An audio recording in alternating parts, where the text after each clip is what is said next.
There is a moment in many near-death experiences where everything becomes still. The light softens. The presence beside you awaits. The world you left behind feels far away, but not forgotten. And then a question. Do you want to stay or will you go back? For some people, the choice is theirs. For others, the answer is already decided.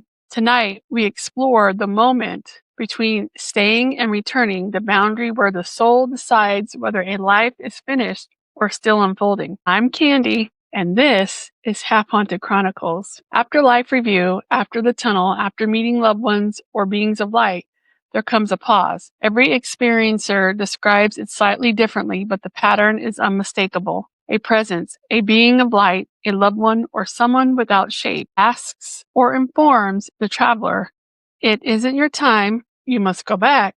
There's more to do. You have work left." Sometimes it's gentle, sometimes it's firm, sometimes the person argues, begs, or refuses, but always the decision leads to the same moment, a sudden return to the body that feels like crashing into cold water or squeezing into a space too small. This is the moment no one forgets. And here are some stories. When the dead are told to live, the mother who returned for her child. A young mother suffered cardiac arrest after complications during surgery. During her near-death experience, she found herself in a warm, glowing meadow with a feeling of perfect peace. She saw a figure made of light who radiated love so powerful, said it felt like being held by pure warmth. "I want to stay," she told the being. The being replied, "You can, but your son will grow up without you." She immediately felt a vision, not a threat, but a truth, showing her son's future with and without her. "I'll go back," she said. The being didn't speak. It simply touched her shoulder, and then she slammed back into her body, gasping so violently that the nurses screamed for help. She said coming back was like jumping into ice. Staying would have been easier, but he needed me. Interesting story. The teenager who was told to choose. A teenage boy who drowned while cliff diving met two beings of light at the edge of the shimmering river.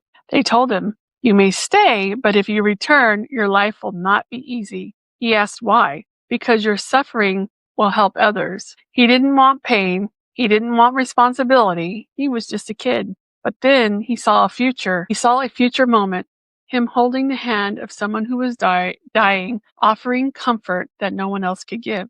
"I'll go back," he said quietly. The beings nodded, and he was revived minutes later and grew up to become a hospice chaplain. He said he had been preparing for that job long before he was born. The man who wanted to stay and was denied. Not everyone chooses. A man who had a massive heart attack said he entered a realm of light and felt more peace than he had ever known. He told the presence with him, "I'm done. I've had enough of the world. I want to stay." The presence replied, "No, it's not finished." The man argued, begged. He insisted there was nothing left for him on earth. But the presence grew firm. "You do not see what we see." And suddenly, he was back in the hospital bed, vomiting from the shock of returning. He later discovered he would become the legal guardian of his autistic grandson after his daughter's death. He said, "They brought me back for him. I didn't know it then, but they did." The woman who was given a choice through love. A woman with terminal illness floated above her body and saw her husband sobbing beside the bed. She drifted into a soft blue space where a being of light asked, "Do you wish to stay?" She said yes. But then she was shown one thing, just one. Her husband years later recovering from grief, smiling again, but always wondering why she left so quickly. She suddenly felt the weight of that choice. "I don't want him to hurt like that," she said. "You may return," the being answered. When she woke up, she whispered to her husband, "I choose you." She lived for 2 more years. The boy who was told, "Not yet." A child who nearly died from an allergic reaction said he entered a place made of colors that breathe. He felt no fear, just softness. Then a voice spoke from everywhere. "Not yet." He asked why. "You have to grow," the voice said. "There is something important you must do later." He asked what it was. The voice replied, "You'll know." He came back instantly, vomiting on the gurney because returning to the body felt like being shoved into tight metal. Years later, as an adult, he saved a stranger from drowning. He said, When I pulled them out, I just knew this is the moment I'd come back for. Those are some interesting stories. Here are 3 creepy facts to haunt your day. Many experiencers report seeing a boundary when they cannot cross. Fields, fences, rivers that instantly vanish when they are revived. Some people report being shown multiple possible futures before choosing to return. Many returnees say they've heard a voice telling them it's not your time, even in cases where no one else was present. This episode feels emotional because the decision to return isn't just about living or dying. It's about purpose. And the people who return don't come back unchanged. They come back with a mission, a responsibility, a sense of timing, a feeling that life is more deliberate than they ever realized. What strikes me most is how often the decision centers on love. Not fear, not duty, not punishment, but love.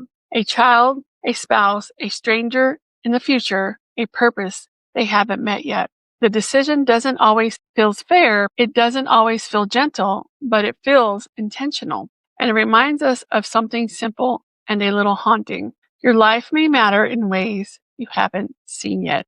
Tonight we explored the moment when the dead are told to live and the crossroads between moving on and returning to finish what remains. But next time we step into the rarest and most mystical territory of the near-death experience, total immersion. Not tunnels, not guides, not landscapes, but merging with light, with knowledge, and with the universe itself. Until then, stay curious and always, always stay haunted.